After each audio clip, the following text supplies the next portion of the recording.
Hello my dear students. तो बच्चों आज से हम लोग स्टार्ट करने जा रहे हैं एक बहुत ही interesting part of 12th NCERT that is biotechnology. वैसे तो अभी हमने जेनेटिक्स में principles and molecular basis of inheritance ये दोनों चैप्टर्स कवर किए हैं और मैंने आपको कहा था कि इसके बाद इवोल्यूशन हम स्टार्ट करेंगे, बट मेरे पास बहुत सारे बच्चों के मैसेज आए कि मैम पहले प्लीज बायोटेक्नोलॉजी कवर कर दीजिए। नो डाउट ये नीट के पॉइंट ऑफ व्यू से इवोल्यूशन से ज़्यादा इंपॉर्टेंट है बच्चों। इवोल्यूशन एक चैप्टर है जबकि बायोटेक्नोलॉजी पूरी एक यूनिट है। एंड क्योंकि लास्ट ईयर्स में एनटीए बायोटेक के क्वेश्चन बॉटनी एंड जूलॉजी दोनों सेक्शंस में पूछ रहा है, आप देखिएगा पेपर में, तो इसलिए इससे जो नंबर ऑफ क्वेश्चंस हैं या जो इसका वेटेज है वो नीट में थोड़ा सा बढ़ गया है। अगर पहले इससे 7 से 8 क्वेश्चंस आते थे तो अब 10-11 तक भी क्वेश्चंस आपसे पूछे जाते हैं। That's why this is very very important and very interesting बच्चों।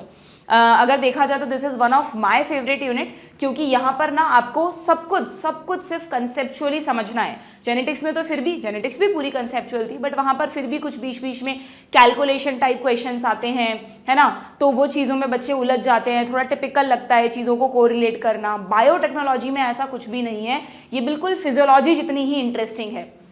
नाम में ही वैसे भी टेक्नोलॉजी आ रहा है और जहाँ पर भी टेक्नोलॉजी का तड़का लग जाए वहाँ पर तो चीज़ें अपने आप ही इंटरेस्टिंग हो जाती हैं। तो बायोटेक्नोलॉजी एक ऐसी ब्रांच है बच्चों बायोलॉजी की जहाँ पर हम बायोलॉजी के कॉन्सेप्ट्स को इंजीनियरिंग के साथ जोड़कर नई नई टेक्निक्स डेवलप करते हैं, नए नए प्रोडक्ट्स बनाते हैं जो कि ह्यूमन वेलफेयर में यूज़ हो सकें, है ना। आप आज के टाइम में जितने भी आप एडवांसमेंट्स देख रहे हो ना, जैसे अगर मैं मेडिकल फील्ड की बात करूँ या अभी कोविड को ही ले लो, कोविड में हमने जो पूरा कोविड की जीनोम सीक्वेंसिंग की वो इसी की वजह से कर पाए। जो कोविड के लिए टेस्ट होता है आरटी-पीसीआर वो भी बायोटेक की वजह से हुआ। हेपेटाइटिस बी का जो वैक्सीन हमारे पास आ पाया वो भी बायोटेक की ही देन है।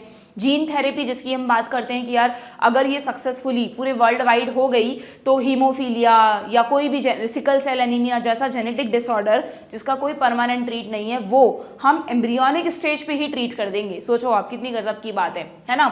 इवन एक सबसे अच्छा इसका एग्जाम्पल बताती हूँ मैं तुम्हें। जैसे आपको पता है आजकल डायबिटीज के पेशेंट्स कितने बढ़ रहे हैं, है ना। तो डायबिटीज़ के पेशेंट्स को ट्रीट करने के लिए चाहिए होता है इंसुलिन।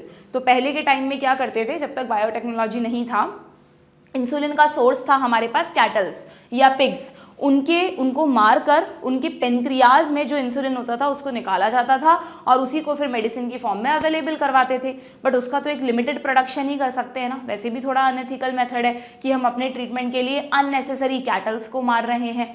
तो बायोटेक्नोलॉजिस्ट ने क्या किया, उन्होंने कहा कि हम ह्यूमन इंसुलिन की ही फैक्ट्री लगा के दे देंगे तुमको, फिर देखना तुम इंसुलिन की कोई कमी नहीं होगी। और यस, उन्होंने ऐसा किया भी। इस चैप्टर में आप पढ़ोगे इनकी जो एप्लीकेशंस है कि अमेरिका की एक कंपनी है एली लिली कंपनी, उस कंपनी ने बैक्टीरियल सेल में ह्यूमन इंसुलिन बनाने वाला जीन डाला और उस जीन को डालने के बाद बैक्टीरिया खुद इंसुलिन बनाने लग गए। अब बैक्टीरिया का तो आप जितना चाहो लार्ज स्केल कल्चर कर सकते हो ना, तो बैक्टीरिया से जितना चाहे हम लार्ज स्केल प्रोडक्शन इंसुलिन का करते हैं और इट इज़ इजीली अवेलेबल। और सबसे अच्छी बात कि एनिमल इंसुलिन से फिर भी इक्के दुक्के केस में कई बार एलर्जिक हो जाती थी, एलर्जी हो जाती थी, बट ये तो ह्यूमन इंसुलिन है। आपने क्या किया कि जो ह्यूमन की सेल इंसुलिन बनाती है उस सेल से उस पर्टिकुलर जीन को निकाला, इंसुलिन बनाने वाले जीन को निकाला और उसको बैक्टीरियल सेल में डाल दिया। अब बैक्टीरियल सेल आपके लिए एक प्लांट हो गया, एक फैक्ट्री हो गई जिसमें आप जितना चाहे इंसुलिन बना सकते हो।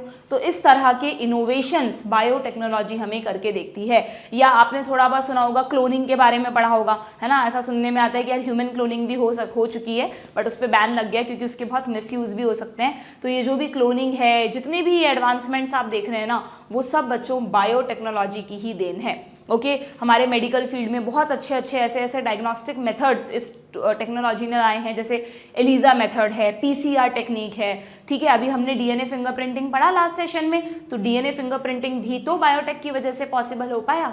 ऐसा क्या है बच्चों इस फील्ड में कि इसने इतने सारे इनोवेशंस पॉसिबल करे हमारे लिए? क्योंकि आपको पता है कि किसी भी सेल की जो वर्किंग है वो किस पे डिपेंड करती है, उसके जीन्स पर। अगर हमें सेल के सारे जीन समझ में आ जाएं, कौन सा जीन कहाँ है, किस क्रोमोसोम पर है, ये समझ में आ जाए, और सबसे अच्छी बात हमारे पास एक ऐसा टूल हो, एक ऐसा एंजाइम हो जिससे हम मन चाहे पर्टिकुलर जीन को कट करके सेल से निकाल लें और उसको एक दूसरी सेल में इंट्रोड्यूस भी कर दें, तो ये तो हमने जेनेटिक इंजीनियरिंग कर दी, जीन्स के साथ मैनिपुलेशन कर दिया ना।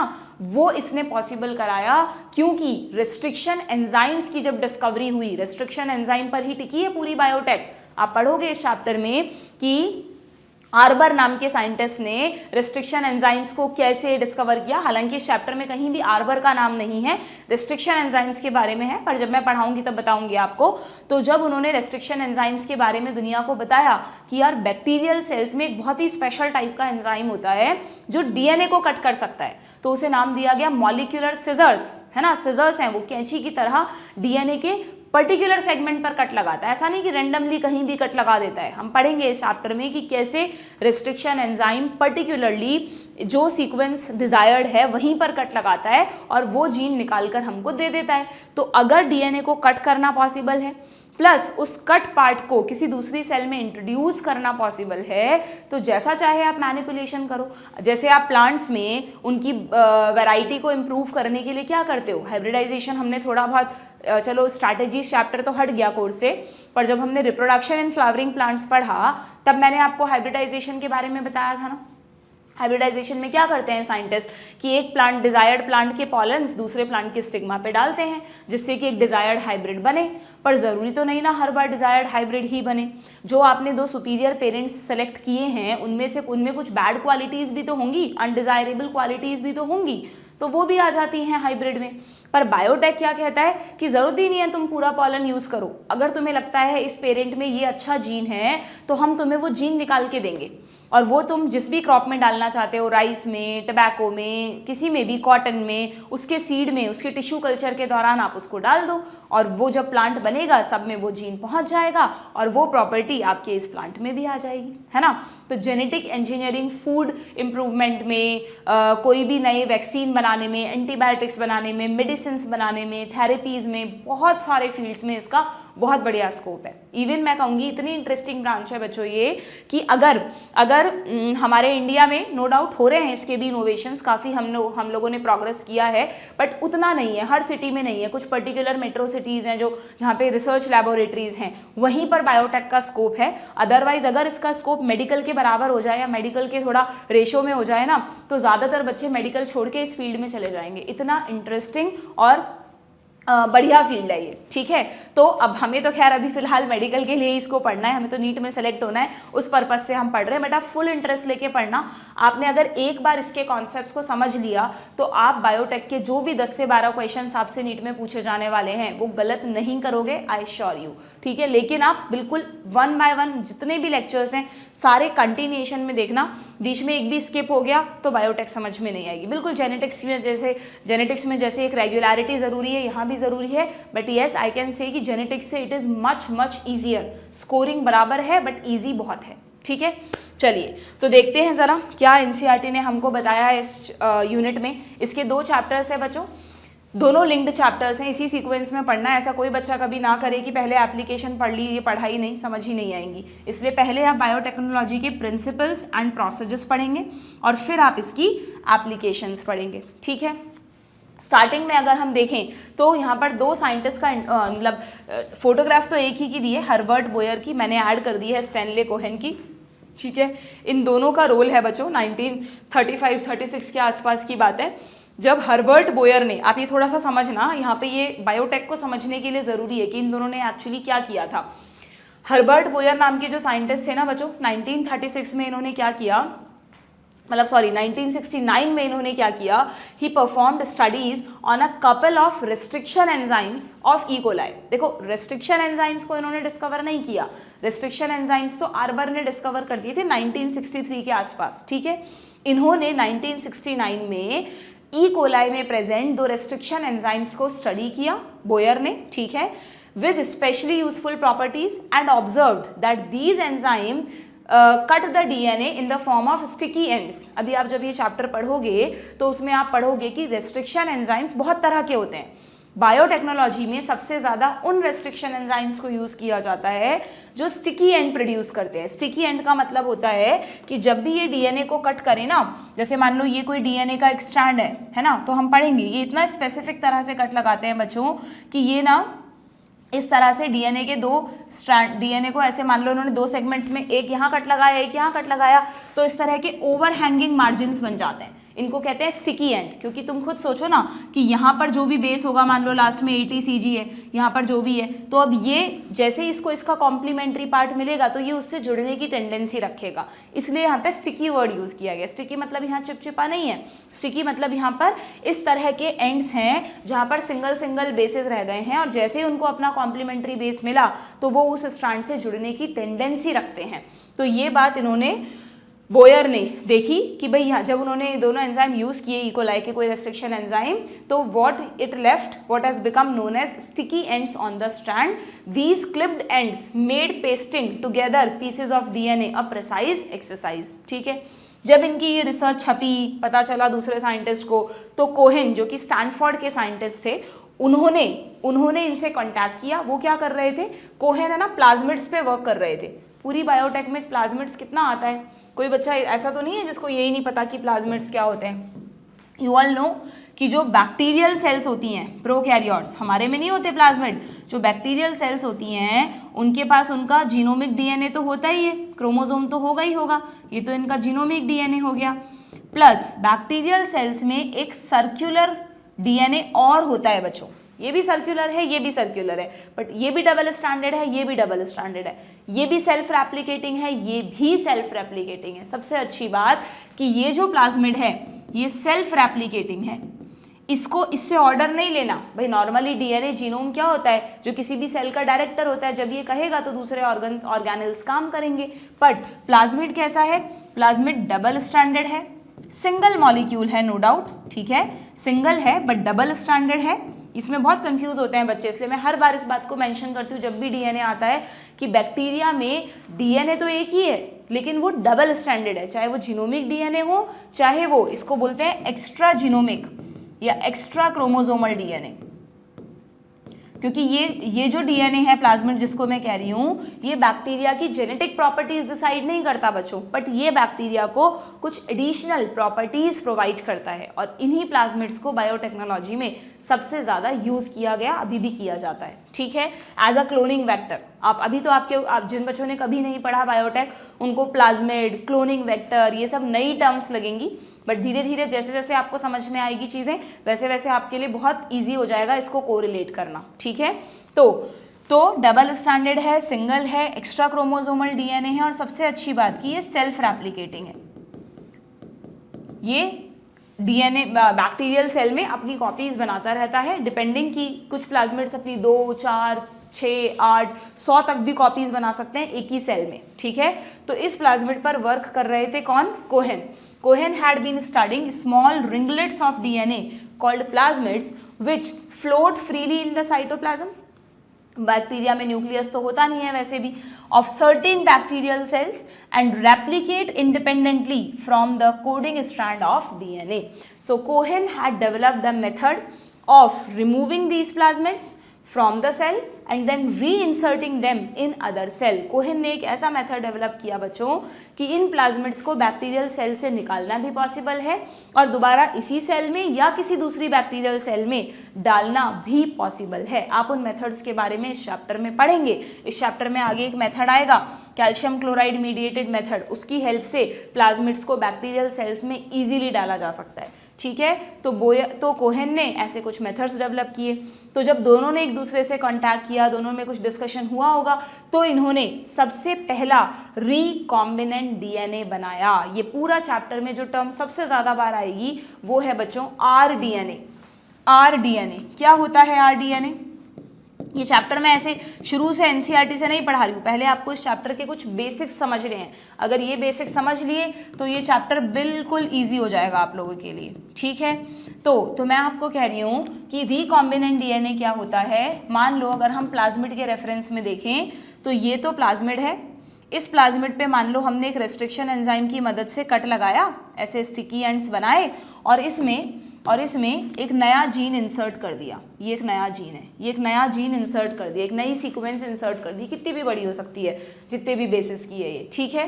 तो अगर आपने इसको इंसर्ट कर दिया, थोड़ा सा और बड़ा बना देती हूँ मैं इसको जिससे आपको क्लियरली दिखे कि अगर मान लो ये प्लाज्मिड है, इस पर भी आपने उससे कट लगाया, किससे, रेस्ट्रिक्शन एंजाइम से, और फिर एक नई सीक्वेंस को भी आपने क्या किया, इसमें इंसर्ट कर दिया, ठीक है। तो ये जो आपके पास डीएनए बन गया ना, इसको कहते हैं रिकॉम्बिनेंट डीएनए, क्योंकि इस डीएनए में सिर्फ इसकी ओरिजिनल सीक्वेंस नहीं बल्कि एक न्यूली इंसर्टेड सीक्वेंस है। ये जो न्यूली इंसर्टेड सीक्वेंस है इसको कहते हैं बच्चों फॉरेन जीन। इसके लिए तो फॉरेन है ना ये, या कई बार इसको कह देते हैं एलियन डीएनए, या फिर इसको कह देते हैं इंसर्ट, या फिर इसको कह देते हैं जीन ऑफ इंटरेस्ट। अलग अलग जगह अलग अलग नाम है। ये एक ऐसा चैप्टर है बच्चों जिसे आप सिर्फ एनसीईआरटी से पढ़ोगे ना, आपको इसकी लैंग्वेज ही समझ में नहीं आएगी, क्या लिखा है, कौन किसको कट कर रहा है। तो इसको आपको पहले समझना है, फिर ही एनसीईआरटी उठानी है। अगर कोई बच्चा इसको सीधा एनसीईआरटी से समझने की कोशिश करेगा, बिल्कुल समझ में नहीं आएगा। ठीक है, अगेन मैं कहूँगी इफ़ यू हैव टाइम, अभी आप के पास सफिशिएंट टाइम है, अगर आप नीट 2025 के लिए प्रिपेयर कर रहे हैं, अभी 24 के लिए नहीं कर रहे और आगे के लिए कर रहे हैं, तो आप इसके नोट्स खुद से बनाएं 1 बाय 1, तो ही सबसे अच्छा रहेगा। जो अभी 2024 के लिए कर रहे हैं वो एनसीईआरटी में जैसे जैसे मैं करवाती हूँ वैसे वैसे नोट्स बनाते जाओ। ठीक है, वो ज़्यादा नोट्स में टाइम वेस्ट ना करें, उन्हें अपना पूरा फोकस पहले क्वेश्चन प्रैक्टिस पे करना है। ठीक है, तो ये हमने जीन इंसर्ट कर दिया। तो अब ये जो डीएनए बन गया इसको क्या कहेंगे बच्चों हम? Recombinant DNA. इस चैप्टर में आपको इसी टेक्नोलॉजी के बारे में समझना है, आरडीटी, रिकॉम्बिनेंट डीएनए टेक्नोलॉजी, कि कैसे बायोटेक्नोलॉजिस्ट इस जीन को डिजायर्ड सेल से आइसोलेट करते हैं, फिर इसको किसी दूसरे में इंसर्ट करते हैं, और फिर कैसे इस रिकॉम्बिनेंट डीएनए को होस्ट सेल में डालते हैं। 3 वर्ड्स इंपॉर्टेंट हैं, source cell, recombinant DNA, host cell. क्या मतलब है? सोर्स सेल का मतलब वो सेल जिससे आप जीन ऑफ इंटरेस्ट को निकालोगे। जैसे अभी मैंने इंसुलिन का केस बताया, तो ह्यूमन इंसुलिन का जीन निकालने के लिए सोर्स कौन होगा? Human cell, plant cell, animal cell या बैक्टीरियल सेल। अगर आप ह्यूमन इंसुलिन बनाना चाहते हो तो सोर्स एक ह्यूमन सेल ही तो होगी, तो सोर्स हुआ ह्यूमन सेल। ठीक है, जीन ऑफ इंटरेस्ट कौन हुआ? इंसुलिन बनाने वाला जीन।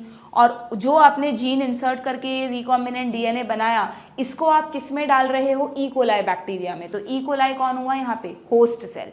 ठीक है, ये 3 वर्ड्स पे फोकस करना, कहाँ क्या लिखा है, तो आपको चीज़ें थोड़ी सी क्लियरली समझ में आएंगी। ठीक है, तो ये रिकॉम्बिनेंट डीएनए किस तरह क्रिएट किया, मतलब किस तरह क्रिएट किया जाता है वो तो आप सीखोगे ही, बट जो वेरी फर्स्ट रिकॉम्बिनेंट डीएनए था ना बच्चों, वो इन्हीं दोनों ने क्रिएट किया था। यहाँ लिखा है combining this process with that of DNA splicing enabled Boyer and Cohen to recombine segments of DNA in desired configuration and insert this DNA in bacterial cells, which could then act as manufacturing plants। यहाँ पे plants का मतलब projects, factories। ये जो bacterial cells थी जिसमें इन्होंने RDNA डाला, वो cells manufacturing plants बने for a specific protein. This breakthrough was the basis upon which the discipline of biotechnology was founded. Discipline मैं पहले भी बता चुकी हूँ, ये अनुशासन वाला डिसिप्लिन नहीं है, ये ब्रांच वाला डिसिप्लिन है। तो जो बायोटेक्नोलॉजी की ब्रांच है वो एक तरह से इनके इस फर्स्ट रिकॉम्बिनेंट डीएनए को कंस्ट्रक्ट करने के बेसिस पर ही बनी। ठीक है, समझ में आया? दोबारा आएगा अभी इस चैप्टर में कि बोयर और कोहन ने कौन से पर्टिकुलर बैक्टीरिया से जीन को इंसर्ट किया, मतलब किस में डाला, किससे निकाला और कैसे एक रिकॉम्बिनेंट डीएनए बनाया, वो अभी चैप्टर के स्टार्टिंग में ही हम पढ़ेंगे। ठीक है, समझ में आ गई क्या बात आप लोगों को, किस तरह उन्होंने एक इतनी इंपॉर्टेंट ब्रांच की नींव रखी। ओके, नाउ अब हमें इस चैप्टर में बच्चों, इस चैप्टर को 3 पार्ट्स में डिवाइड किया गया है। सबसे पहले इसके प्रिंसिपल्स पढ़ने हैं आपको, बहुत हद तक चीज़ें प्रिंसिपल्स में ही समझ में आ जाएंगी आपको, ये बहुत इंपॉर्टेंट है, अच्छे से समझने वाला टॉपिक है।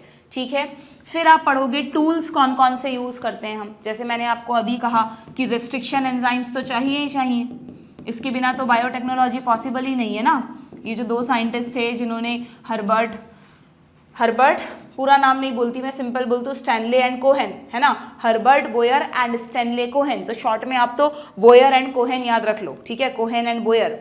तो कोहेन एंड बोयर ने ये जो रिकॉम्बिनेंट डीएनए बनाया, इसीलिए तो बना पाए ना क्योंकि रेस्ट्रिक्शन एंजाइम थे। अगर हमारे पास मॉलिक्यूलर सिजर जैसी कोई चीज़ ही नहीं होती तो हम डीएनए को कैसे कट करते बच्चों, कैसे डीएनए के जीन को अलग करते और दूसरी सेल में डालने के बारे में सोचते। तो इसलिए रेस्ट्रिक्शन एंजाइम तो सबसे इंपॉर्टेंट चीज़ है जिसकी वजह से ये बायोटेक्नोलॉजी पॉसिबल हुई। ठीक है, और टूल्स में आप क्या पढ़ोगे? रेस्ट्रिक्शन एंजाइम्स के अलावा एक बहुत इंपॉर्टेंट टूल्स होते हैं क्लोनिंग वेक्टर्स। क्लोनिंग वेक्टर्स जिसका एक एग्जाम्पल है प्लाज्मिड। कुछ बच्चे ऐसा सोचते हैं कि बस प्लाज्मिड ही हमेशा क्लोनिंग वेक्टर होता है, ऐसा नहीं है। मैं क्लोनिंग वेक्टर क्या होता है वो भी समझाऊंगी और कौन से क्लोनिंग वेक्टर्स हैं वो भी समझाऊंगी। और फिर आप पढ़ोगे तीसरा tool competent host.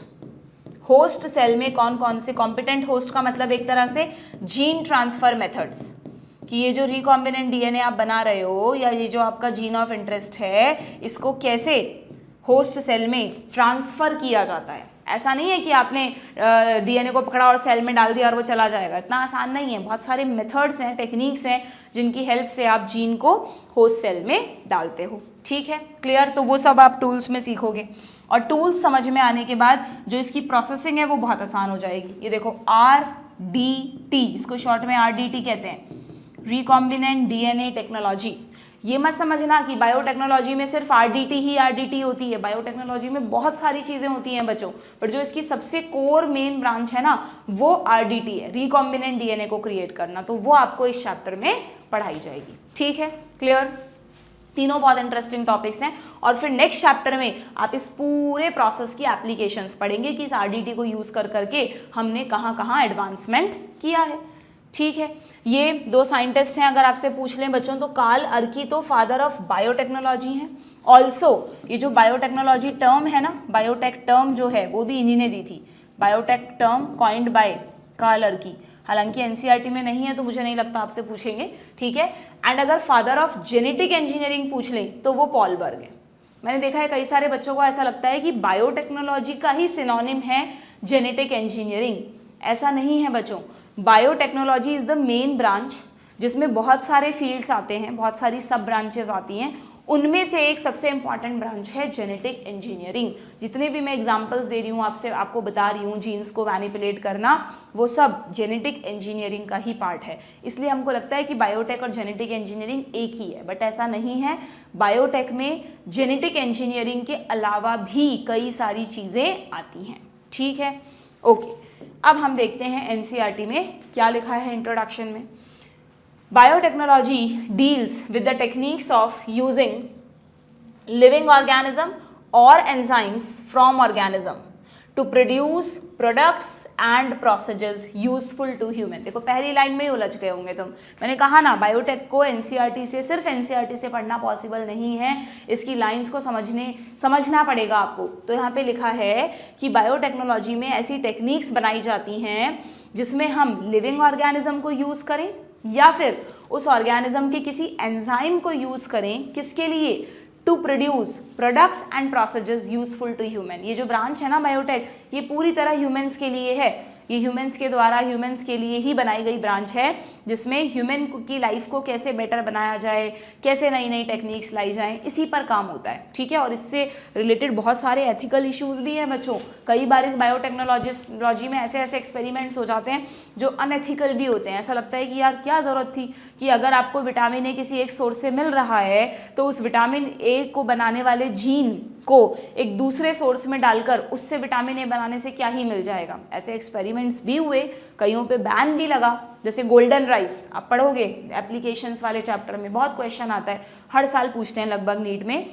Golden rice हल्के से गोल्डन ब्राउनिश येलोइश कलर का राइस होता है, वो कैरेट के एक जीन से बनाया गया था। कैरेट ऑरेंज येलो कलर की होती है ना, तो वही कलर राइस में भी आ गया, दैट्स वाई बीटा कैरोटीन। ठीक है, तो वो जो जीन है वो क्या करता है, विटामिन ए बनाने लगा राइस में भी, तो उसको नाम दिया गोल्डन राइस। बट वही कुछ लोगों ने क्वेश्चन उठाया कि जब विटामिन ए के इतने सारे सोर्सेज ऑलरेडी अवेलेबल हैं तो राइस जो कि नेचुरली विटामिन ए नहीं है बनाता, क्या ज़रूरत है उसमें आपको जीन डालने की भाई। ठीक है, और भी कुछ से रिलेटेड कॉम्प्लेक्सिटीज थी जिसकी वजह से in many countries this golden rice is band, है ना।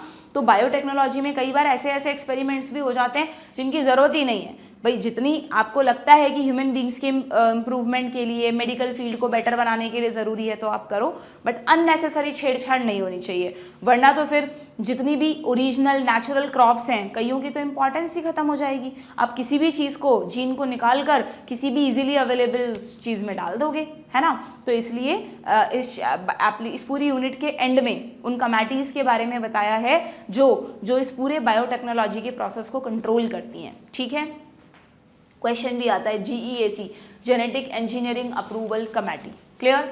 इन this sense making curd, bread, wine. अच्छा, यहाँ पे एक बड़ा इंटरेस्टिंग सा कॉन्सेप्ट डिस्कस किया है तुमसे कि पहले के टाइम में ना साइंटिस्ट ये मानते थे कि जो मतलब पहले के टाइम मतलब बहुत पहले की बात नहीं करी, जस्ट मान लो लास्ट सेंचुरी की बात कर रहे हैं हम, कि उसमें साइंटिस्ट ये कहते थे कि अगर आप कर्ड बना रहे हो, है ना, लैक्टोबैसिलस से बनता है, यू नो, ब्रेड इंडस्ट्री में यीस्ट यूज होता है, वाइन इंडस्ट्री में पूरे में यीस्ट यूज होता है, कौन सा यीस्ट, सैकेरोमाइसिस सेरेविसी।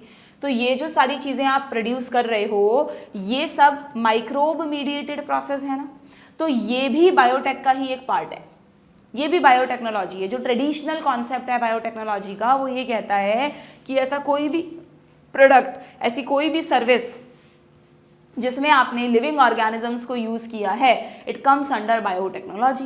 पर जो मॉडर्न कॉन्सेप्ट है बायोटेक्नोलॉजी का, उन्होंने कहा कि नहीं भाई, ये क्या बात हुई कि आपने इसमें कोई टेक्नोलॉजी थोड़ी ना की, आपने तो एक लिविंग ऑर्गेनिज्म को दूध में डाला, उसने दही बना दिया, ये कोई टेक्नोलॉजी नहीं है हमारे अकॉर्डिंग। तो जो मॉडर्न कॉन्सेप्ट है वो क्या कहता है, इसमें लिखा है देखो, however it is used in a restricted sense today. अब इस कॉन्सेप्ट को नहीं मानते, to refer to such of those process which use genetically modified organism. Modern concept कहता है कि अगर आपने किसी ऑर्गेनिज्म को जेनेटिकली मॉडिफाई किया है फिर उसे आप यूज कर रहे हो प्रोडक्ट बनाने के लिए, वो ही बायोटेक का पार्ट है। नेचुरली प्रेजेंट ऑर्गेनिज्म से आप कोई प्रोडक्ट बना रहे हो तो हम मॉडर्न बायोटेक्नोलॉजिस्ट तो इसको कहीं भी टेक्नोलॉजी नहीं मानते। Okay, to achieve the same on a larger scale. Further many other process और techniques are included under biotechnology. जैसे देखो टेस्ट ट्यूब बेबी जो हमने रिप्रोडक्टिव हेल्थ में पढ़ा था, वो भी एक तरह से बायोटेक का पार्ट है। Synthesising a gene and using it, मतलब एक तरह से आरडीटी की बात हो रही है, वो भी बायोटेक का पार्ट है।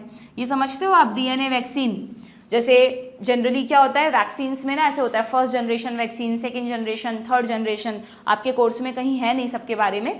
तो जो थर्ड जनरेशन वैक्सीन्स हैं उनको डीएनए वैक्सीन्स या आरएनए वैक्सीन्स बोलते हैं। कि पुराने वैक्सीन्स में तो क्या होता था, अभी भी हैं वो वाले वैक्सीन्स, जिसमें आप एक पैथोजन को वीक या डेड फॉर्म में इंजेक्ट करते हो बॉडी में इम्यून रिएक्शन इंड्यूस कराने के लिए।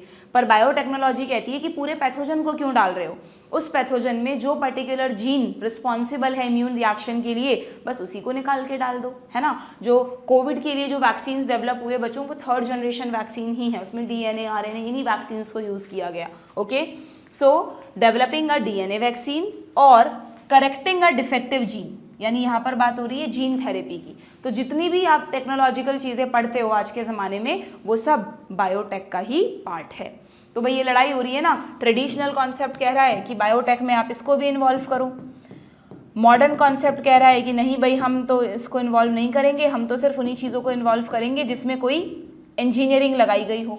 तो European federation of biotechnology, EFB full form by chance आपसे पूछ लें तो ध्यान रखना, यूरोपियन फेडरेशन ऑफ बायोटेक्नोलॉजी, जैसे WHO होता है ऐसे बायोटेक में EFB है, has given a definition of biotech that इन्होंने कहा हम एक ऐसी डेफिनेशन देते हैं जो दोनों व्यू को इन्वॉल्व कर लेगी, मॉडर्न व्यू को भी और ट्रेडिशनल व्यू को भी, ठीक है। और इस डेफिनेशन के अकॉर्डिंग क्या है बायोटेक बच्चों, the integration of natural science and organisms, मतलब आपने एक ऐसी ब्रांच बना दी जो कि इंटीग्रेटेड ब्रांच है किसकी, साइंस के कॉन्सेप्ट्स तो हैं ही उसमें, प्लस आप किसी ऑर्गेनिज्म को यूज करो, चाहे वो लिविंग हो चाहे जेनेटिकली मॉडिफाइड हो। अगर आपने ऑर्गेनिज्म को यूज किया है तो yes it is part of biotech. या पूरा ऑर्गेनिज्म मत यूज करो, उसकी कोई सेल यूज कर लो, या सेल का भी कोई पार्ट यूज कर लो, या कोई मॉलिक्यूल यूज कर लो। तो कोई भी चीज अगर आप यूज कर रहे हो किसके लिए, फॉर प्रोडक्ट्स एंड प्रोसेसेस या सर्विसेज, तो उसी को आप क्या कहोगे, biotechnology. It is the integrated branch of natural science as well as organism. अब जरूरी नहीं है ऑर्गेनिज्म पूरा का पूरा हो, उसकी कोई सेल, उसका कोई पार्ट, उसका कोई मॉलिक्यूलर एनालॉग भी अगर यूज हो रहा है तो yes it is a part of biotech. समझ में आया। स्टेटमेंट टाइप क्वेश्चन में बहुत इजीली आपसे पूछ सकते हैं, ये डेफिनेशन मॉडिफाई फॉर्म में एज इट इज होगी, आपको सही ऑप्शन चूज करना होगा, ठीक है। क्लियर? समझ में आया बायोटेक्नोलॉजी क्या है? आइडिया लगा? किसी भी नए टॉपिक को जब पढ़ते हो ना तो पहले उस टॉपिक में एकदम डूब जाया करो, मतलब पता होना चाहिए हमारे ब्रेन को कि हम एक्चुअली में क्या पढ़ने वाले हैं। पता लगा अभी हमारा दिमाग जेनेटिक्स पे बैठा हुआ है, हम उसी के कॉन्सेप्ट्स में उलझे हुए हैं और यहाँ तो बायोटेक शुरू हो गई, तो आपका ब्रेन पूरी तरह फोकस ही नहीं कर पाएगा। इसीलिए मैं किसी भी यूनिट को स्टार्ट करने से पहले उसके बारे में आपको पूरा एक ब्रीफ दे देती हूँ, जिससे आपको एक आइडिया लग जाए कि हाँ अब हम इन चीज़ों के बारे में पढ़ने वाले हैं। ठीक है, ओके। चलिए भाई, जैसे नहीं होता मूवी देखने जाते हैं तो पहले ट्रेलर क्यों देखते हैं? इसे पता रहे कि ये मूवी में क्या क्या होगा, किस किस पर बेस्ड है, क्या क्या क्लाइमैक्स आएंगे, सीक्वेंसेस आएंगी। तो बस वैसे ही किसी भी चैप्टर को स्टार्ट करने से पहले अगर ट्रेलर देख रखा होगा तो ज़्यादा इंटरेस्ट आएगा उसको पढ़ने में। ठीक है, चलिए अब सबसे पहले देखते हैं इसके प्रिंसिपल्स को, समझते हैं कि बायोटेक्नोलॉजी ब्रांच किस पर बेस्ड है, क्या क्या चीज़ें इसमें होती हैं। अमंग मैनी, वैसे तो बहुत सारी ब्रांचेज हैं बायोटेक में, but the 2 core techniques that enabled birth of modern biotech are genetic engineering, जो पॉल बग जिसके फादर हैं, प्लस बायो प्रोसेस इंजीनियरिंग। एक पुरानी एनसीईआरटी में ये वर्ड नहीं है, सीधा ये लाइन, ये पैराग्राफ लिखा हुआ है, अगर किसी के पास वो वाला एडिशन है तो ये वर्ड ऐड कर लेना। तो यहाँ पे 2 कोर टेक्निक्स आपको बताई हैं बच्चों जो बायोटेक में यूज़ होती हैं। एक तो जेनेटिक इंजीनियरिंग, जेनेटिक इंजीनियरिंग मतलब जीन्स के साथ इंजीनियरिंग, जीन्स का मैनिपुलेशन, एक से निकालकर जीन को दूसरे में डाल देना।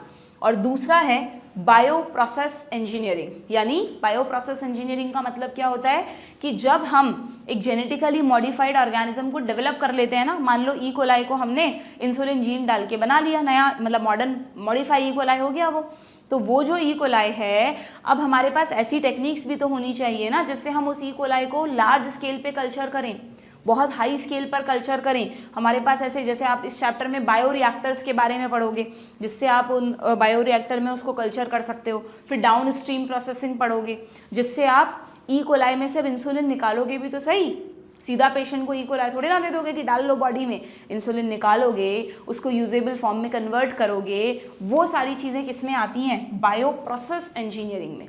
तो genetic engineering and bio process engineering को आप केमिकल इंजीनियरिंग भी कह सकते हो बच्चों। ठीक है, ये दोनों कोर ब्रांचेस हैं बायोटेक की। तो क्या लिखा है यहाँ पर?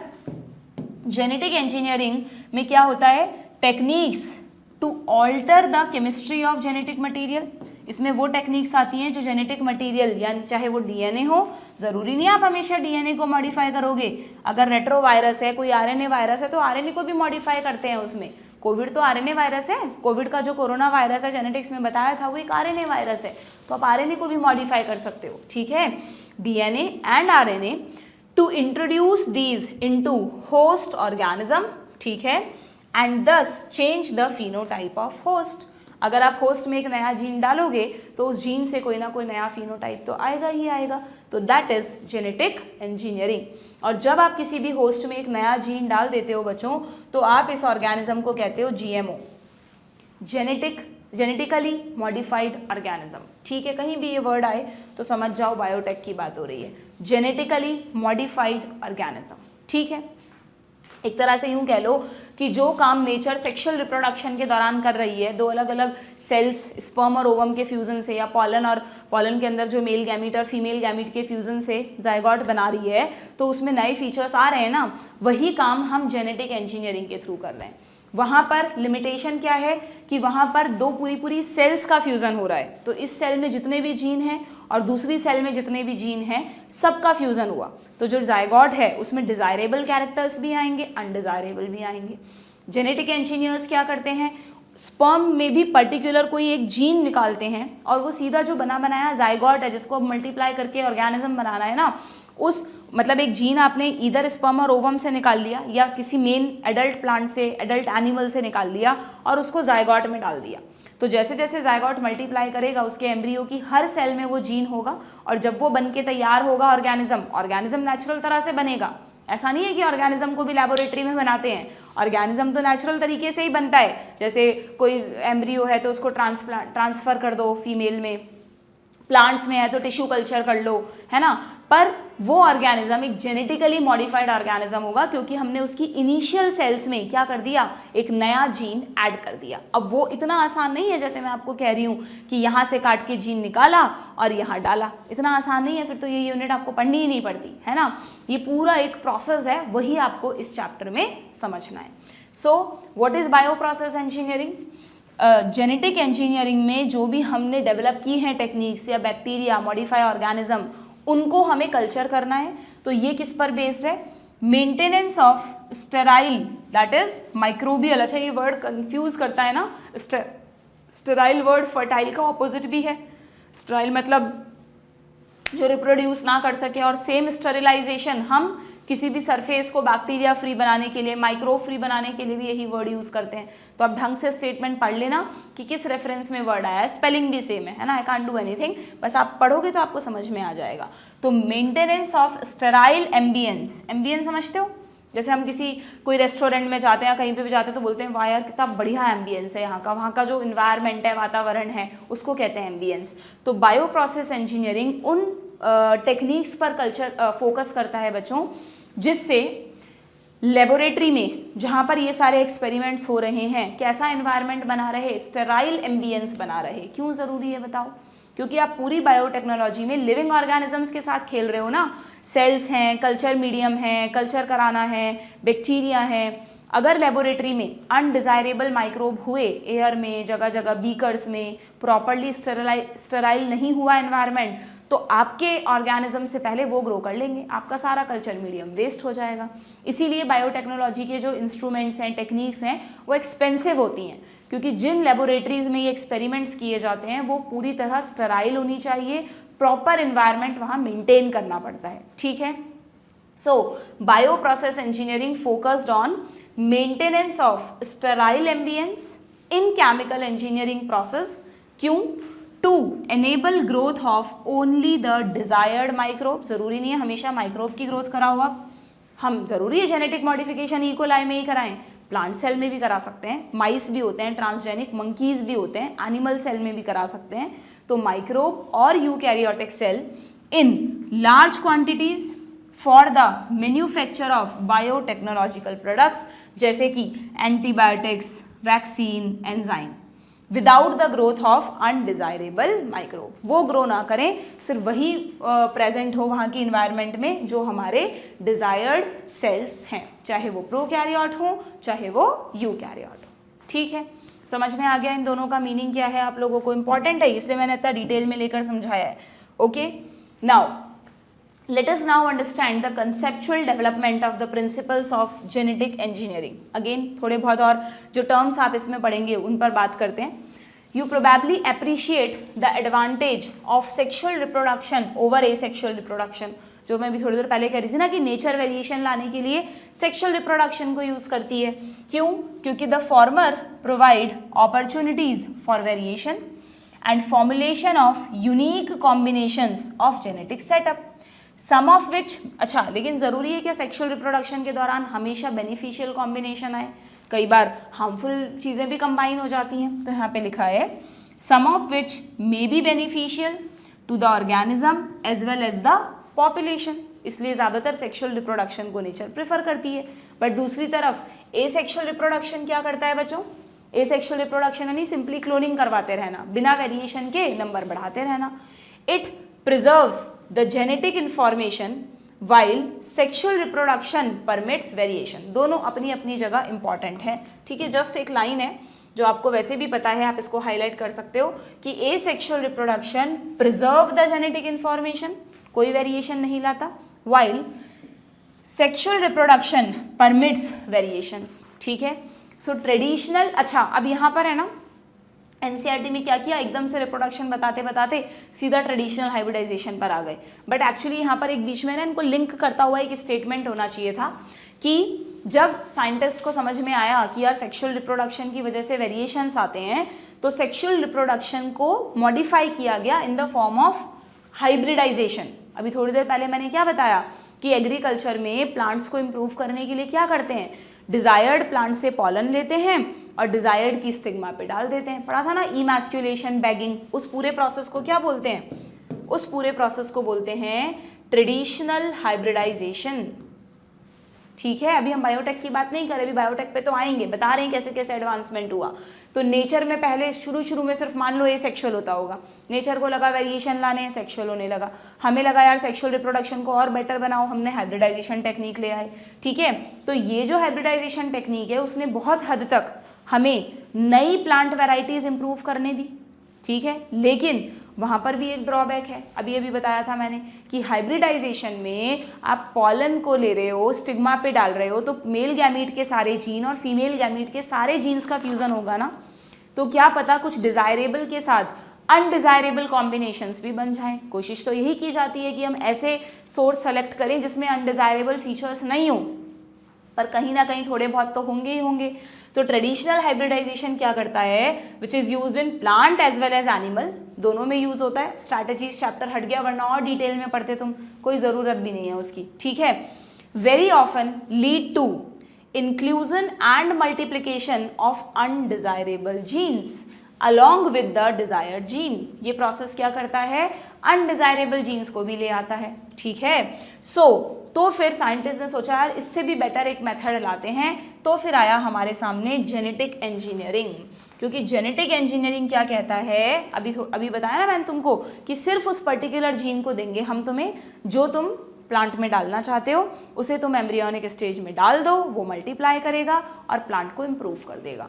So the techniques of genetic engineering which include, genetic engineering में क्या आता है, जेनेटिक इंजीनियरिंग के दौरान आपको आरडीएनए बनाना होगा, जीन की क्लोनिंग करनी होगी और जीन का ट्रांसफर करना होगा। ये 3 बेसिक स्टेप हैं जेनेटिक इंजीनियरिंग के जो तुम सीखोगे। अभी इस लाइन को साइड पे रख दो। तो ये कह रहा है the technique of genetic engineering overcome this limitation and allow to isolate and introduce only one और a set of desirable gene. आप सिर्फ कोई एक जीन या आप एक सेट ऑफ डिजायरेबल जीन्स भी चाहते हो तो वो भी हम तुम्हें आइसोलेट करके देंगे, तुम उसी को प्लांट में डालो, पूरे के पूरे हाइब्रिडाइजेशन की जरूरत नहीं है। Without introducing undesirable gene into the target organism.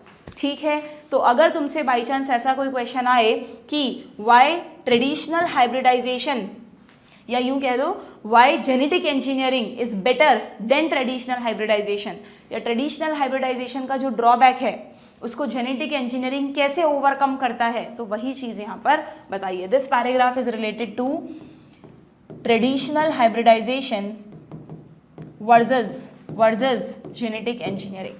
ठीक है, दोनों में डिफरेंस समझ में आ गया ना। दोनों को क्रॉप इंप्रूवमेंट के लिए यूज़ कर रहे हैं हम, लेकिन फ़र्क क्या है, यहाँ पर आप पूरा का पूरा पॉलन मतलब मेल और फीमेल गैमीट में फ्यूजन करा रहे हो ऑफ डिजायर्ड प्लांट्स, यहाँ पर आप एक पर्टिकुलर जीन या सेट ऑफ जीन को सेलेक्ट करके दूसरे प्लांट में टारगेट ऑर्गेनिज्म में डाल रहे हो। लेकिन यस, ये बात हमेशा ध्यान रखो कि जेनेटिक इंजीनियरिंग के जो भी एक्सपेरिमेंट्स हैं बच्चों, वो सीधा एक एडल्ट प्लांट या एडल्ट एनिमल पे नहीं होते हैं।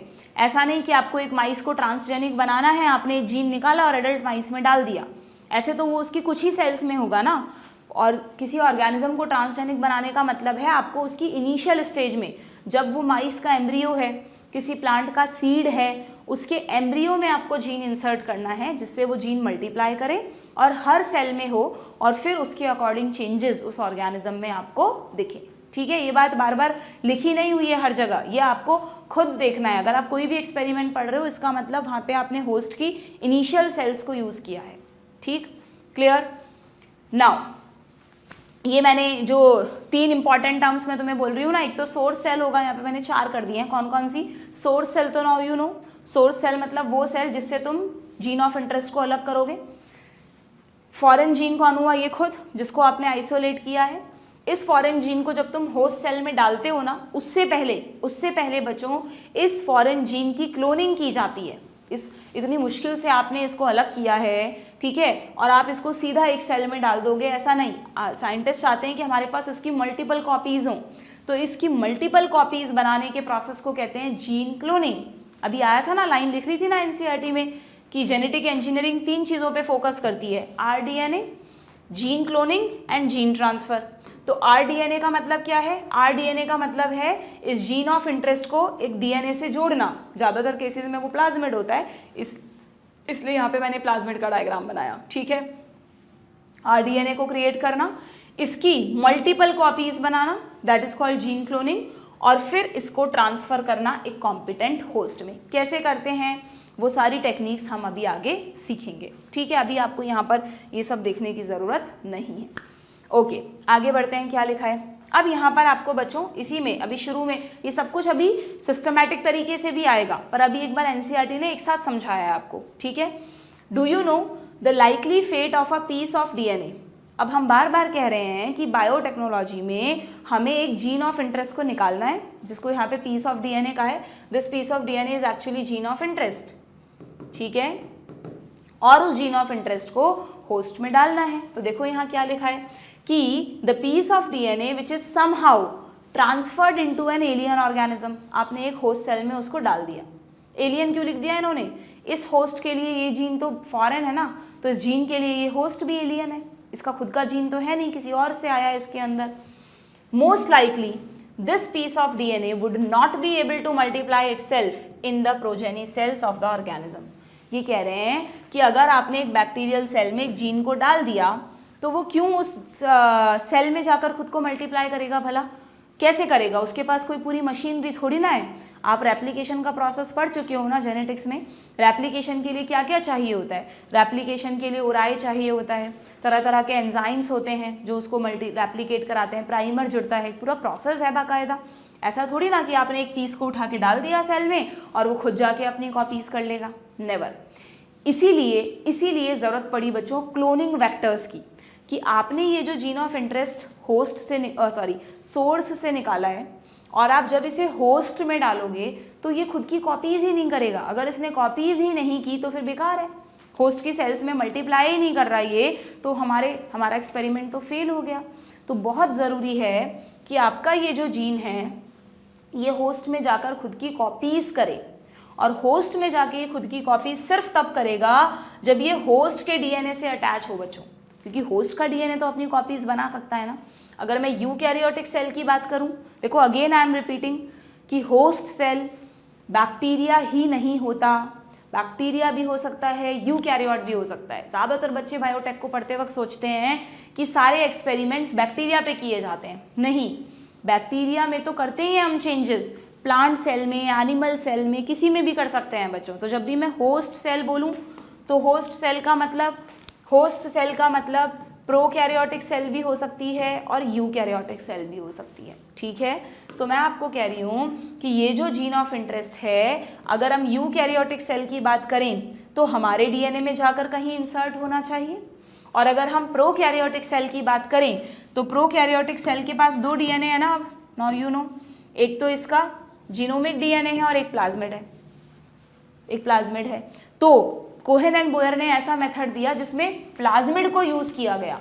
तो इसीलिए बायोटेक में जब भी बैक्टीरिया एक होस्ट सेल होती है तो उसमें इस जीनोमिक डीएनए में जीन इंसर्ट नहीं करते, नेवर, बल्कि प्लाज्मिड में जीन इंसर्ट करते हैं। और प्लाज्मिड से भी रिलेटेड एक और इंटरेस्टिंग बात सुनना कि ये प्लाज्मिड्स नेचुरली तो बैक्टीरिया में होते ही होते हैं, लेबोरेटरी में मनचाही सीक्वेंसेस में इन प्लाज्मिड्स को बनाया भी गया है बच्चों। जो एक फेमस प्लाज्मिड आपके अभी कोर्स में है PBr322, वो एक नेचुरल प्लाज्मिड नहीं है, वो लेबोरेटरी में आर्टिफिशियली बनाया गया प्लाज्मिड है। भाई तुम इतनी तो समझ चुके हो जेनेटिक्स में पढ़ के कि न्यूक्लियोटाइड्स को पर्टिकुलर सीक्वेंस में जोड़ा जा सकता है, डीएनए भी बन सकता है, आरएनए भी बन सकता है। तो लेबोरेटरी में प्लाज्मिड्स क्या है? प्लाज्मिड एक डीएनए है ना, तो डीएनए क्या होता है? जीन्स की सीक्वेंसेस होती है। तो कुछ पर्टिकुलर जीन्स को जोड़कर लेबोरेटरी में प्लाज्मिड्स बनाए गए हैं, इजी टू यूज, जिनको इजीली यूज किया जा सके। ओके, तो ये जो जीन ऑफ इंटरेस्ट है ना, इसको मुझे इस प्लाज्मिड में ऐड करना है, या तो मुझे यहाँ पर ऐड करना है। क्यों करना है? What is the purpose of this? जिससे ये जीन होस्ट का ही एक पार्ट बन जाए। ऐसे नहीं होस्ट में पड़ा हुआ है साइड में कहीं, उस पर कोई ध्यान ही नहीं दे रहा, वो होस्ट के जीनोम का एक पार्ट बनना चाहिए, तब जाके वो होस्ट की सेल्स के साथ मल्टीप्लाई करेगा, अगली सेल में जाएगा और होस्ट का ही एक इंटीग्रल पार्ट बनेगा और आपका होस्ट जेनेटिकली मॉडिफाइड कहलाएगा, ठीक है। तो यहाँ पे यही आपको समझाया है कि अगर आप इस जीन को ऐसे ही होस्ट में डाल देते तो ये खुद को मल्टीप्लाई ही नहीं करता, it would not be able to multiply itself in the progeny cells. But very important, when it gets integrated into the genome, अगर ये होस्ट के जीनोम में, रेसिपिएंट यानी वही होस्ट के जीनोम में इंटीग्रेट हो जाए, तो it may multiply and B inherited along with the host DNA. ये मल्टीप्लाई भी करेगा, ये एक से दूसरी सेल में इनहेरिट भी होता जाएगा, जो हम चाहते हैं। ठीक है, this is because the alien piece of DNA has become part of a chromosome. चाहे से वो क्रोमोजोम बैक्टीरिया के केस में प्लाज्मिड है, यहाँ पर मेन है, but yes chromosome which has the ability to replicate. And why our chromosome can replicate या why plasmid can replicate? Because of uri. इनके खुद सेल्फ रेप्लिकेटिंग क्यों है? क्योंकि इनके पास उराई प्रेजेंट होता है।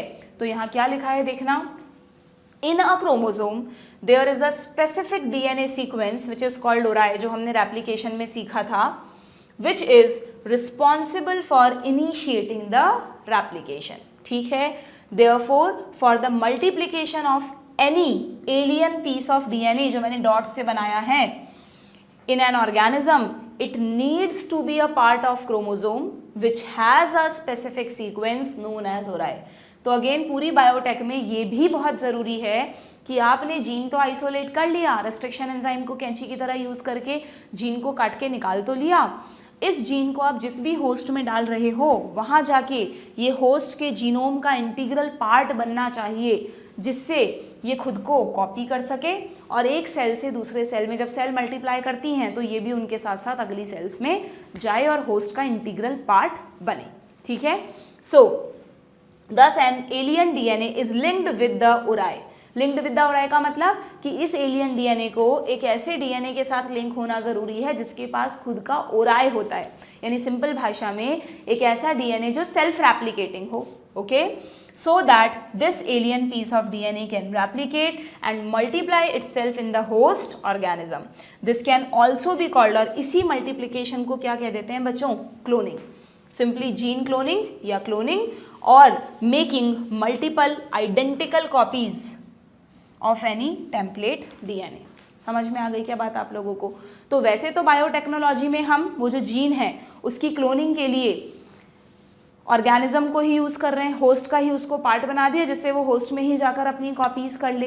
पर साथ साथ में जब पीसीआर टेक्निक नहीं थी तब तो सिर्फ इन्हीं को यूज़ करते थे, लेकिन जब और एडवांसमेंट हुआ तो कैरी मुलिस नाम के एक साइंटिस्ट ने एक और टेक्निक हमें बना के दी, पीसीआर, पॉलीमरेज चेन रिएक्शन, कि ये जो आपने जीन निकाला है ना, आप होस्ट में डालोगे, होस्ट में तो ये मल्टीप्लाई करेगा ही करेगा, बट अगर आपको इसकी और कॉपीज चाहिए बिना होस्ट में डाले तो मैं आपको एक टेक्निक बना के देता हूँ, इससे आप जितनी चाहो कॉपी बना लेना। तो पीसीआर टेक्निक भी जीन क्लोनिंग के लिए ही यूज़ होती है। पीसीआर टेक्निक से भी आप अपने जीन ऑफ इंटरेस्ट को, आप किसी पीस ऑफ डीएनए को जितनी चाहे मल्टीपल कॉपीज़ में बना सकते हो इन विट्रो यानी without using any living cell. Outside the cell अगर आप डीएनए को रेप्लिकेट कर सकते हो तो इससे अच्छी तो कोई बात ही नहीं हो सकती। तो वो टेक्निक कहलाती है पॉलीमरेज चेन रिएक्शन, जो आप इसी चैप्टर में आगे पढ़ोगे। ठीक है, तो जीन क्लोनिंग के लिए हम आर्टिफिशियली मतलब इन विट्रो पीसीआर भी यूज़ कर सकते हैं, और खुद होस्ट सेल में भी इसकी क्लोनिंग होगी ही होगी। क्लियर? इसीलिए ये जो प्लाज्मिड है बच्चों, इसे कहते हैं क्लोनिंग वेक्टर। क्यों? क्योंकि अगर हमने लेबोरेटरी में एक प्लाज्मिड बना लिया, इस प्लाज्मिड से अपना जीन ऑफ इंटरेस्ट अटैच कर दिया, तो अब ये आपके जीन ऑफ इंटरेस्ट का वेक्टर तो है ही।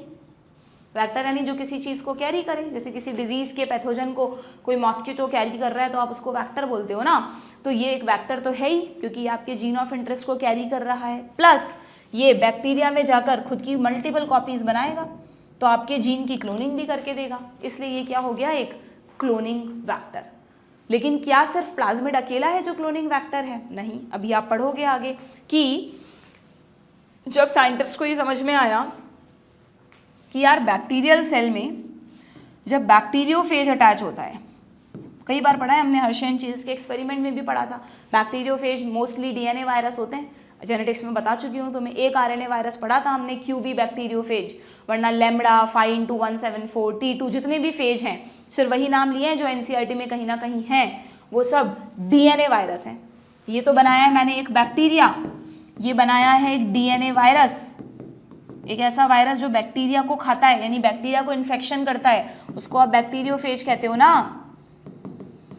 तो जब बायोटेक्नोलॉजिस्ट ने देखा कि यार बैक्टीरियोफेज बैक्टीरिया पे अटैच होकर अपने डीएनए को अंदर भेजता है ना, या नहीं, और इस डीएनए को बैक्टीरिया के मेन जीनोम का एक पार्ट बना देता है, यू नो दैट, ये डीएनए बैक्टीरिया के मेन जीनोम में जाकर जुड़ जाता है और फिर बैक्टीरिया में मल्टीप्लाई करता है। तो उन्होंने कहा कि यार हम इसको भी तो as a cloning vector use कर सकते हैं, हम हमेशा प्लाज्मिड की हेल्प से ही क्यों डालें बैक्टीरिया में। हम एक काम करते हैं, हम बैक्टीरियोफेज तो और आसान है ग्रो करना, वायरसेस हैं, बनाना भी नहीं पड़ेगा लेबोरेटरी में आपको। तो बैक्टीरियोफेज का जो डीएनए है, उस डीएनए में मान लो अपना जीन ऑफ इंटरेस्ट ऐड कर दिया, कोई भी जीन हो सकता है ये, और फिर इस बैक्टीरियोफेज को अलाउ किया कि इन्फेक्शन करो। जब ये डीएनए जाएगा तो आपका जीन ऑफ इंटरेस्ट भी जाएगा, जब ये इसमें इंसर्ट होगा तो आपका जीन ऑफ इंटरेस्ट भी चला जाएगा और ये बैक्टीरिया का एक पार्ट बन जाएगा। ठीक है, तो बैक्टीरियोफेज को भी as a cloning vector use किया गया। और भी बहुत सारे ऐसे अलग अलग मेथड सोचे गए जहाँ पर क्लोनिंग वैक्टर का मतलब एक ऐसा डीएनए मॉलिक्यूल जो रेप्लिकेट कर सकता हो खुद को, बस ये चाहिए, और होस्ट के जीनोम का पार्ट बन जाए। ठीक है, तो इसलिए क्लोनिंग वैक्टर में और भी कई सारी चीज़ें हैं जिनको यूज़ किया जाता है, आप आगे पढ़ोगे, बट आप को रिलेट कर सको इसलिए मैंने यहीं पर मेंशन कर दिया है कि क्लोनिंग के लिए हम क्या क्या यूज़ कर सकते हैं। प्लाज्मिड को यूज़ करते हैं या बैक्टीरियोफेजेस को यूज़ करते हैं। ज़रूरी नहीं है बैक्टीरियोफेज, कुछ दूसरे रेट्रोवायरस हैं उनको भी यूज़ करते हैं, एक्सेट्रा। बहुत सारे ऑर्गेनिजम्स हैं जिन्हें आप as a cloning vector use करते हो, सीखोगे, बहुत इंटरेस्टिंग पार्ट है ये भी। ठीक है, आगे बढ़ें क्या। Let us now focus on the first instance of the construction of an artificial chromosome. पहला आर्टिफिशियल क्रोमोजोम कैसे बनाया गया, मतलब क्रोमोजोम मतलब artificial recombinant DNA, rDNA. The construction of first recombinant DNA emerged from the possibility of linking a gene encoding antibiotic resistance। अब ये क्या word है भाई, बड़ा इंपॉर्टेंट वर्ड है, इस चैप्टर में बहुत काम आता है। एंटीबायोटिक तो सबको पता है, वो दवाइयाँ जो बैक्टीरिया को मारती हैं। एंटीबायोटिक रेजिस्टेंस का मतलब एक ऐसा जीन, जैसे आपने कई बार नहीं सुना कि यार इस एंटीबायोटिक को तो अब इतना लेते हैं लोग कॉमनली कि बैक्टीरिया पे असर ही नहीं होता, अब नया एंटीबायोटिक लेना पड़ेगा, इसका तो रेजिस्टेंस आ गया है बॉडी में। इसका क्या मतलब होता है बॉडी में, मतलब उस बैक्टीरिया में। भाई एंटीबायोटिक किसको किल करने के लिए यूज़ करते हो आप, बैक्टीरिया को, तो रेजिस्टेंस भी उन्हीं में आएगा। कुछ बैक्टीरियल सेल्स में क्या होता है बच्चों, ये बैक्टीरियल सेल है, ये इसका मेन डीएनए है और ये इसका प्लाज्मिड है। ये जो एंटीबायोटिक रेजिस्टेंस है ये प्लाज्मिड की वजह से होता है बैक्टीरिया में, मेन डीएनए की वजह से नहीं होता। कि इस प्लाज्मिड में एक ऐसी पर्टिकुलर सीक्वेंस है, अगर ये सीक्वेंस इस बैक्टीरिया में है तो आपने मान लो एम्पिसिलिन एंटीबायोटिक दी, इसको कुछ नहीं कर सकती एम्पिसिलिन, इसके पास एक ऐसा जीन है जो इसे एम्पिसिलिन के लिए रेजिस्टेंट बनाता है, तो आप इस जीन को कहोगे एंटीबायोटिक रेजिस्टेंट जीन। ठीक है, मान लो एक कोई दूसरा अगेन बैक्टीरिया है, उसके प्लाज्मिड में एक ऐसी सीक्वेंस है जो टेट्रासाइक्लिन के लिए रेजिस्टेंस है। हर एंटीबायोटिक की रेजिस्टेंट सीक्वेंस अलग होती है, ओके। तो इस बैक्टीरिया को आप टेट्रासाइक्लिन से किल ही नहीं कर सकते, समझ रहे हो, this is called antibiotic resistance. Antibiotic अलग है, एंटीबायोटिक रेजिस्टेंस अलग है। पूरी बायोटेक्नोलॉजी लिखने या एनसीईआरटी से पढ़ने से ज़्यादा समझने की है। अगर समझ के पढ़ोगे, एक एक वर्ड पे फोकस करोगे तो आसान लगेगी ये यूनिट बहुत। ठीक है, तो एंटीबायोटिक्स का मतलब तो वो दवाइयाँ जो बैक्टीरिया को मारे, और एंटीबायोटिक रेजिस्टेंस यानी बैक्टीरिया की एक ऐसी प्रॉपर्टी जिससे उसे उस एंटीबायोटिक का कोई असर ही ना हो, उसके बॉडी, उसकी सेल में रेजिस्टेंस क्रिएट हो गया है। क्यों हो गया, क्योंकि उसके पास एक ऐसा स्पेशल जीन है। कहाँ होता है वो जीन, प्लाज्मिड पे होता है। तो जब क्या हुआ यहाँ पर आपको बताया गया है कि एक ऐसे जीन को जो एंटीबायोटिक रेजिस्टेंस के लिए कोड करता है, ठीक है, विद अ नेटिव प्लाज्मिड, जब उसको लिंक किया गया एक प्लाज्मिड पे, प्लाज्मिड से ही निकाला और प्लाज्मिड पे ही लिंक किया। ठीक है, नेटिव यानी जो उसका खुद का प्लाज्मिड है। व्हाट इज प्लाज्मिड, ये मैं आपको पहले ही समझा चुकी हूँ, दोबारा की जरूरत नहीं है, आप खुद हाईलाइट कर लेना। प्लाज्मिड इज ऑटोनॉमसली यानी self replicating circular extra chromosomal DNA, सारे प्रॉपर्टीज आ गए। ठीक है, तो अब वापस आते हैं हम हमारे मेन टॉपिक पे। किसका प्लाज्मिड यूज किया गया था? Salmonella typhi. वेरी इंपॉर्टेंट, पूछ लेंगे तुमसे कि जो फर्स्ट रिकॉम्बिनेंट डीएनए बनाया गया उसमें किसके प्लाज्मिड पर जीन इंसर्ट किया गया? तो साल्मोनेला टाइफीम्यूरियम, जो टाइफाइड का बैक्टीरिया होता है, साल्मोनेला टाइफीम्यूरियम के प्लाज्मिड में एंटीबायोटिक रेजिस्टेंट जीन को ऐड किया गया। इस चीज़ में कंफ्यूज मत होना। समझ में आ गई क्या बात तुम लोगों को? आगे क्या लिखा है, किसने किया? Stanley Cohen. ये मैं तुमको ऐसे बताऊं क्या मैं क्या कह रही हूँ? मैं कह रही हूँ कि सपोज ये एक बैक्टीरिया है साल्मोनेला टाइफीम्यूरियम। इस साल्मोनेला टाइफीम्यूरियम का प्लाज्मिड निकाल लिया हमने। इस प्लाज्मिड पर एक सीक्वेंस ऐड की गई, this is antibiotic resistant gene. Antibiotic ये नॉर्मली भी होती है प्लाज्मिड में, बट यहाँ पर ऐड की गई है। किसके प्लाज्मिड में? साल्मोनेला के प्लाज्मिड में। ये साल्मोनेला का प्लाज्मिड है जो मैंने येलो कलर से बनाया है। जब आप काटने के लिए रेस्ट्रिक्शन एंजाइम यूज करते हो ना जीन को, तो जोड़ने के लिए लाइगेज यूज होता है हमेशा। कहीं लिखा हुआ नहीं है बट ये अंडरस्टूड है। जीन को कट करेंगे रेस्ट्रिक्शन एंजाइम से, जोड़ेंगे लाइगेज से, ठीक है। तो यहाँ पे लिखा है कोहेन एंड बोयर ने क्या किया, 1972 में जाकर हुआ था बच्चों ये सक्सेसफुली ये एक्सपेरिमेंट। शुरुआत इसकी 1969 में हो गई थी, हमने पढ़ा था। 1972 में फर्स्ट रिकॉम्बिनेंट डीएनए बना था। तो इन्होंने क्या किया, आइसोलेट किया इस एंटीबायोटिक रेजिस्टेंट जीन को। कैसे किया? By cutting out a piece of DNA.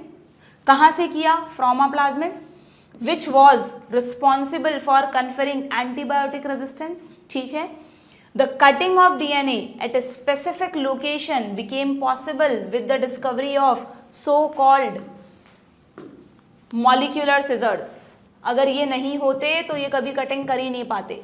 तो रेस्ट्रिक्शन एंजाइम्स की वजह से ही इन्होंने कट किया, ठीक है। इन्होंने नहीं ढूंढा था रेस्ट्रिक्शन एंजाइम को, वो पहले आर्बर डिस्कवर कर चुके थे। वो पढ़ेंगे अभी आगे आएगा।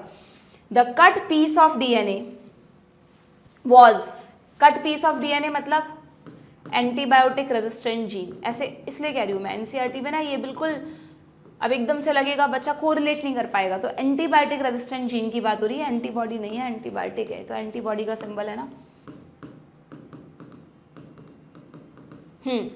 ABR लिखूंगी अब मैं, शॉर्ट में आएगा कहीं तो, एंटीबायोटिक रेजिस्टेंट जीन, ठीक है। कोई शॉर्ट फॉर्म है नहीं इसकी, स्टैंडर्ड हमने बना ली है, ठीक है। So this antibiotic resistant gene was then linked with the plasmid DNA. एक प्लाज्मिड से निकाला, दूसरे प्लाज्मिड पे ऐड कर रहे हैं। These plasmid DNA act as vector to transfer the piece of DNA. क्योंकि अब आप इस प्लाज्मिड पर इस जीन को ऐड कर चुके हो, तो ये प्लाज्मिड यहाँ इस जीन को कैरी कर रहा है, तो मैं इसको वेक्टर कहूंगी ना। So you probably know that mosquito act as an insect vector to transfer the malarial parasite। याद है किसी को malarial parasite कौन होता है? Plasmodium into human body। को रिलेट किया है कि हम वेक्टर क्यों कह रहे हैं। In the same way a plasmid can be used as vector to deliver an alien piece of DNA into the host। The linking of antibiotic resistant gene with the plasmid vector became possible with the enzyme DNA ligase। देखो आ गया, cut करने के लिए restriction enzyme, जोड़ने के लिए DNA ligase, which act on cut DNA molecule and join their end. This make a new combination of circular autonomously replicating DNA created in vitro. In vitro create किया है हमने इसको, सेल में नहीं जोड़ा है। सेल से डीएनए को प्लाज्मिड को निकाला है, जो यहाँ पे मैंने तुमको डायग्राम में बताया। सेल से प्लाज्मिड को बाहर निकाला है, ठीक है, और फिर इसको बनाया है। दिस इज इन विट्रो कर रहे हैं ये सब हम, ठीक है। और ये जो बन गया, जिसको आप वेक्टर भी कह रहे हो, यही आरडीएनए भी कहलाएगा। यही एक रिकॉम्बिनेंट डीएनए है and it is known as recombinant DNA. Now when this DNA is transferred into E coli, अब इसको दोबारा साल्मोनेला में नहीं डाला बच्चों, अब उन्होंने इसको ई कोलाई में डाला, एक नए होस्ट में डालना है अब इसको, ठीक है। तो साल्मोनेला टाइफी से निकाला था और इसको ट्रांसफर किया गया एक दूसरी बैक्टीरियल सेल में जिसका नाम है ई कोलाई। ई कोलाई में इस रिकॉम्बिनेंट डीएनए को डाल दिया, ठीक है भाई, क्लियर।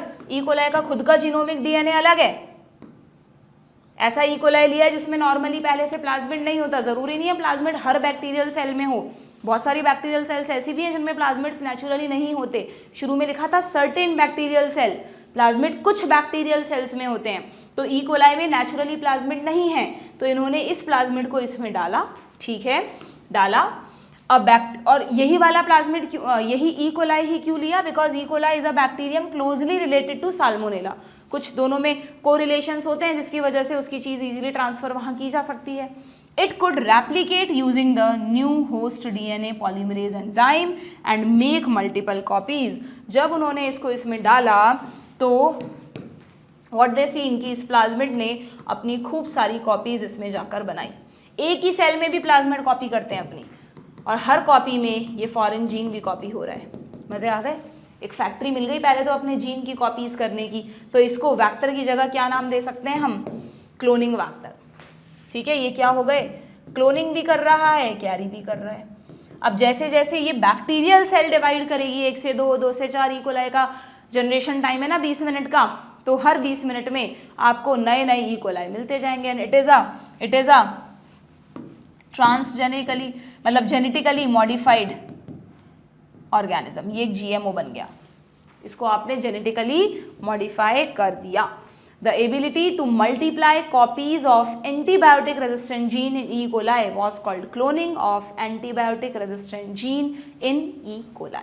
ठीक है, मतलब यहाँ पे है ना, मैंने दिखा है इसमें बायोटेक में एनसीईआरटी में बहुत सारी लाइंस लिखकर एक ही लाइन को बार बार लिखा हुआ है। थोड़ा सा कॉम्प्लिकेटेड लगता है पढ़ने में, बट आप उसको ऐसे डायग्राम बना के एक एक लाइन को समझोगे, नोट्स बनाओगे, तो आपको लगेगा अरे ये तो इतनी सिंपल सी बात कहना चाह रही थी। ओके तो फाइनली यहाँ पर आपको क्या बताया है? You can hence infer that there are 3 basic steps in genetically modifying an organism. किसी भी ऑर्गेनिज्म को जेनेटिकली मॉडिफाई करने के लिए 3 चीज़ों पे फोकस करना है। पहला, आइडेंटिफिकेशन ऑफ डीएनए, जो आपका जीन ऑफ इंटरेस्ट है उसे पहचानो तो सही, कहाँ से कैसे अलग करना है। दूसरा, introduction of this identified DNA into the host. And तीसरा सबसे इंपॉर्टेंट कि ये उस होस्ट में जाने के बाद खुद की कॉपीज भी करे, वहाँ पर सेट हो जाए, उसका पार्ट बन जाए। तो third, maintenance of introduced DNA in the host and transfer of the DNA to its progeny. Inherit भी होना चाहिए, तभी फायदा है। एक सेल पर एक्सपेरिमेंट करके क्या कर लोगे तुम? फैक्ट्री बनानी है तुमको तो उस प्रोडक्ट की, तो ये अगली जनरेशन में जाना चाहिए। वो तभी पॉसिबल है जब वो उसका एक इंटीग्रल पार्ट बने। Identification of gene, introduction of gene and maintenance of this introduced gene into the host and transfer to the progeny। ठीक है, समझ में आ गया क्या बच्चों आप लोगों को? तो इस तरह बायोटेक्नोलॉजी को डिज़ाइन किया गया, बनाया गया, और फिर धीरे धीरे इस पर एक्सपेरिमेंट शुरू हुए। एंड आज के टाइम पे तो ये मोस्ट इमर्जिंग फील्ड है। ठीक है, नेक्स्ट क्लास में हम जो इसके टूल्स हैं, restriction enzyme, cloning vector and competent host, 3 main tool, उनके बारे में पढ़ेंगे। यहाँ पर मैंने जो बायोटेक की हिस्ट्री है उसके बारे में बहुत ही शॉर्ट में लिखा है कि जो कोहेन एंड बोयर ने 1972 में किया ना बच्चों, वो तो बहुत बाद की बात थी। उससे पहले ही 1963 में आर्बर ने रेस्ट्रिक्शन एंजाइम्स को डिस्कवर किया था। बट ध्यान रखना, आर्बर ने इन एंजाइम को डिस्कवर तो किया था, बट इनका जो यूज़ है ना बायोटेक्नोलॉजी में, वो हमें स्मिथ और नथान्स ने बताया था। उन्होंने तो बस कहा था कि मैंने एक ऐसा एंजाइम डिस्कवर किया है जिससे आप डीएनए को कट कर सकते हो, उसको कट करके कैसे हम नए नए कॉम्बिनेशंस बना सकते हैं, उस पर जो वर्क किया वो स्मिथ एंड नथान्स ने किया था। इसलिए तीनों को मिलाकर नोबेल प्राइज़ दिया गया था। ठीक है, और हमने कहीं भी इस चैप्टर में पॉल बर्ग का नाम नहीं पढ़ा, जबकि मैं आपको कह रही हूँ फादर ऑफ जेनेटिक इंजीनियरिंग तो पॉल बर्ग हैं। तो कुछ बच्चे मुझसे पूछते हैं मैम इनका तो क्या रोल है, कुछ मतलब इनका क्या कॉन्ट्रीब्यूशन था, तो इसलिए मैं जस्ट आपको बता रही हूँ। मुझे नहीं लगता नीट में पूछेंगे। इनसे 1 साल पहले 1971 में पॉल बर्ग ने ऑलरेडी एक ऐसा अटेम्प्ट किया था आरडीएनए क्रिएट करने का। He isolated a gene from virus. जैसे इन्होंने जीन कहाँ से निकाला है? एंटीबायोटिक रेजिस्टेंट जीन साल्मोनेला से। इन्होंने वायरस से एक जीन निकाला था, दैट इज सिमियन वायरस, और फिर उसको ई कोलाई में इंसर्ट किया था बाय यूजिंग, यहाँ पे वैक्टर की तरह इन्होंने प्लाज्मिड को यूज़ नहीं किया था, प्लाज्मिड पर तो ये अपनी स्टडीज़ कर रहे थे, इन्होंने बैक्टीरियोफेज के थ्रू उसको बैक्टीरिया में इंसर्ट किया था। अब वो क्या था, कितना सक्सेसफुल था, कैसा था, वो सब नहीं पता, बट येस बुक्स में लिखा है कि जो फर्स्ट अटेम्प्ट है रिकॉम्बिनेंट डीएनए क्रिएट करने का, वो पॉल बर्ग ने किया, इसलिए इनको फादर ऑफ जेनेटिक इंजीनियरिंग कहा जाता है। बट जो सक्सेसफुल जो हुए थे पूरी तरह से चीज़ों को करने में वो थे कोहेन एंड बोयर, जिनके बारे में एनसीईआरटी में लिखा है। ठीक है, done. So in the next class will start with the tools of r DNA technology. मज़ा आया पढ़ के, कैसा लगा मुझे बताना कमेंट बॉक्स में कि बायोटेक से रिलेटेड जो कन्फ्यूजन्स थे तुम्हारे दिमाग में थोड़े थोड़े वो सॉल्व होने शुरू हुए, क्या एक बेसिक बना क्या दिमाग में कि यस बायोटेक में क्या करते हैं, कैसे करते हैं। इस चीज़ को और हम नेक्स्ट लेक्चर में डिटेल में लेंगे। Okay, good bye.